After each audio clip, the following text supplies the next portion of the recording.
Saya di sini akan membahas tentang materi contoh perilaku berPancasila dengan subbab menolong orang lain.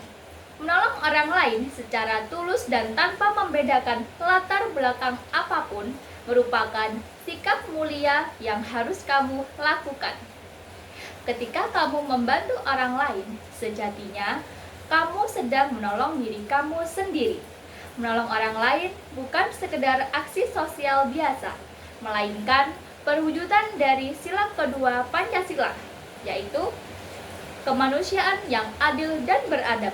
Perilaku ini mencerminkan pengakuan kita terhadap derajat, hak, dan kewajiban asasi setiap manusia tanpa membeda-bedakan suku, agama, atau status sosial. Dengan menolong, kita juga mempraktikkan nilai kemanusiaan yang menjadi fondasi karakter bangsa Indonesia. Dalam konteks bernegara, menolong orang lain adalah bagian dari nilai gotong royong yang sudah mendarah daging dalam kehidupan masyarakat Indonesia. Pancasila memandu kita untuk memiliki empati, di mana kebahagiaan sesama warga negara adalah bagian dari tanggung jawab kita bersama. Sebagai satu bangsa, hal ini juga berfungsi untuk memperkuat solidaritas nasional di tengah keberagaman. Adapun contoh perilaku nyata dalam kehidupan sehari-hari, terutama di lingkungan sekolah. 1.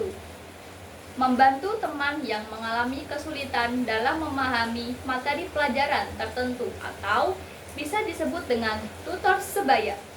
2. Menawarkan bantuan atau dukungan moral kepada teman yang sedang tertimpa musibah atau kesedihan.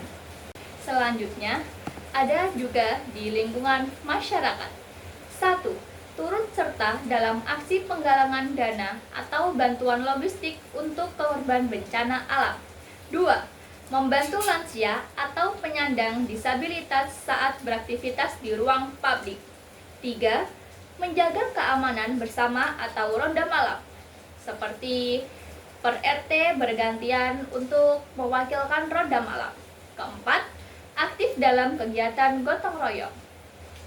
Kemudian terakhir ada di era digital, membantu mengedukasi orang lain tentang informasi yang benar agar mereka tidak terjebak hoaks.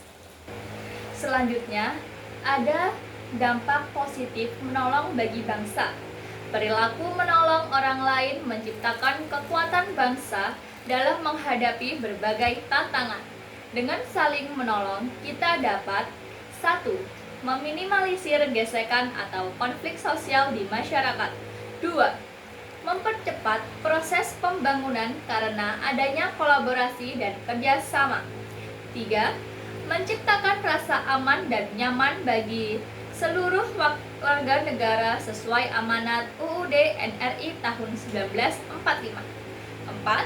Memperkuat persatuan dan kesatuan bangsa. Kelima, menumbuhkan rasa empati, solidaritas, dan kepedulian sosial. Keenam, membangun karakter bangsa yang gotong royong dan bertanggung jawab. Ketujuh, memperkuat persatuan dan kesatuan. 8. Menumbuhkan rasa empati dan solidaritas. 9. Menciptakan lingkungan yang harmonis. 10. Meningkatkan kepercayaan antar warga. Oke, selanjutnya ada 3 faktor yang mempengaruhi seseorang ragu untuk menolong di tempat umum. 1. Social influence atau bisa disebut dengan pengaruh sosial, yaitu seorang yang melihat kejadian akan bersedia membantu jika melihat bahwa orang yang melihat kejadian atau pengamat lainnya juga turut serta menolong terlebih dahulu. Yang kedua, audience inhibition atau bisa disebut dengan hambatan penonton. Seseorang pengamat akan berpikir mengenai resiko yang dinilai buruk oleh orang sekitar jika ia turun tangan untuk menolong, namun pertolongannya yang diberikan olehnya kurang tepat. Yang ketiga, diffusion of responsibility. Pengamat akan merasa bahwa memberi pertolongan bukanlah tanggung jawab dirinya seorang, melainkan seluruh pengamat yang berada di lokasi kejadian. Sehingga apabila ia tidak turun tangan untuk membantu, maka pengamat lainnya yang akan menolong. Baik, kesimpulan dari saya, sebagai warga negara muda, marilah kita menjadikan perilaku menolong sebagai bagian dari gaya hidup sehari-hari. Menolong tidak harus menunggu hal besar, karena tindakan kecil yang dilakukan dengan tulus dapat memberikan dampak positif yang besar bagi orang lain dan lingkungan sekitar. Dengan sikap peduli dan saling membantu, kita dapat mempererat hubungan sosial, menumbuhkan rasa persaudaraan, serta menciptakan suasana hidup yang aman, nyaman, dan harmonis. Oleh karena itu, sudah sepatutnya kita mulai membiasakan diri untuk peka terhadap kondisi sekitar dan tidak ragu memberikan bantuan sesuai kemampuan.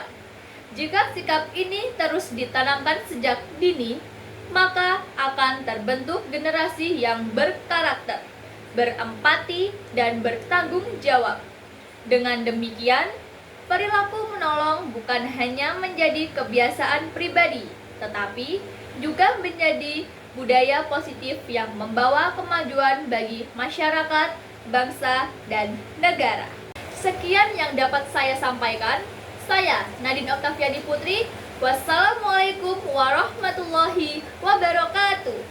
Terima kasih.